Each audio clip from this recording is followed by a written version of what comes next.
सोचो, क्रिसमस की रात को आप फ्लाइट में बैठे हो और अचानक एक ऐसा भयानक सपना शुरू हो जाता है जो पूरे देश को हफ्ते भर तक डरा के रखेगा।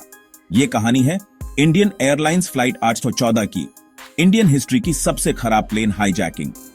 24 दिसंबर 1999 को फ्लाइट 814 काठमांडू, नेपाल से नई दिल्ली के लिए उड़ी, लेकिन उड़ान भरने के थोड़ी देर बाद ही 5 हथियारबंद आदमियों ने एयरबस 300 को हाईजैक कर लिया और एक आम फ्लाइट को 97 पैसेंजर्स और 11 क्रू मेंबर्स के लिए एक डरावनी यात्रा में बदल दिया।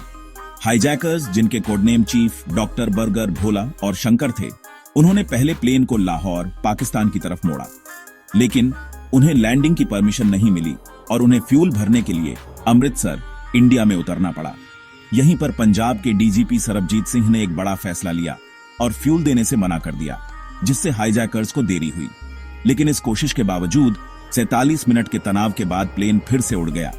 फिर यह सफर लाहौर, फिर दुबई तक चला, जहां 27 पैसेंजर्स को छोड़ा गया और रूपिन कात्याल, एक पैसेंजर जिसका हाईजैकर्स ने मर्डर कर दिया था, उसकी बॉडी को उतारा गया।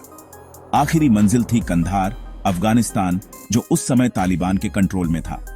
लगभग एक हफ्ते तक इंडियन ऑफिसर्स और हाईजैकर्स के बीच जबरदस्त बातचीत चली, जिसमें तालिबान बिचौलिए का काम कर रहा था। हाईजैकर्स ने पहले 36 टेररिस्ट्स की रिहाई, $200 मिलियन और सज्जाद अफगानी की बॉडी की मांग की थी, लेकिन दबाव में उन्होंने पैसे और बॉडी की मांग छोड़ दी। आखिरकार इंडिया 3 कुख्यात टेररिस्ट्स मसूद अजहर, जिसने बाद में जैश ए मोहम्मद बनाया, मुश्ताक झरगर और उमर शेख को छोड़ने के लिए राजी हो गया। हाईजैकर्स और रिहा किए गए टेररिस्ट्स को अफगानिस्तान छोड़ने की इजाजत दे दी गई, जिससे बाकी बंधकों के लिए यह बुरा सपना खत्म हुआ। इस घटना ने इंडियन गवर्नमेंट के क्राइसिस हैंडलिंग पर बहुत बड़ा हंगामा और आलोचना खड़ी कर दी। विपक्षी कांग्रेस पार्टी ने सत्ताधारी बीजेपी पर हमला बोला, जबकि बीजेपी के बड़े नेताओं ने इस फैसले को जान बचाने के लिए जरूरी बताया।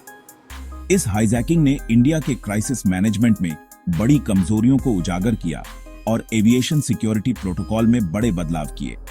इसमें शामिल अहम लोगों में तत्कालीन प्रधानमंत्री अटल बिहारी वाजपेयी, विदेश मंत्री जसवंत सिंह और पूर्व रॉ चीफ एएस दुलत शामिल थे। कैप्टन देवी शरण, जिन्होंने फ्लाइट को कमांड किया था, ने बाद में फ्लाइट इनटू फियर अ कैप्टन्स स्टोरी नाम की एक किताब लिखी, जिसमें उन्होंने अपने अनुभव को बताया। ICA 814 हाईजैकिंग सुरक्षा की नाजुकता और आतंकवादियों के साथ बातचीत की जटिलताओं की एक कड़ी याद दिलाता है। यह एक राष्ट्र की सामूहिक स्मृति में अंकित है, जो उस विमान में सवार लोगों की बहादुरी और लचीलेपन का प्रमाण है। 2024 में नेटफ्लिक्स की एक mini series IC 814 the Kandahar hijack ने इन दर्दनाक घटनाओं पर नए सिरे से ध्यान दिलाया, यह सुनिश्चित करते हुए कि भारत के इतिहास का यह काला अध्याय कभी न भुलाया जाए। अगर आपको यह कहानी दिलचस्प लगी तो लाइक, शेयर और सब्सक्राइब करना न भूलें। इतिहास की और भी ऐसी ही दिलचस्प कहानियों के लिए सुरक्षित रहें और जानकारी रखें।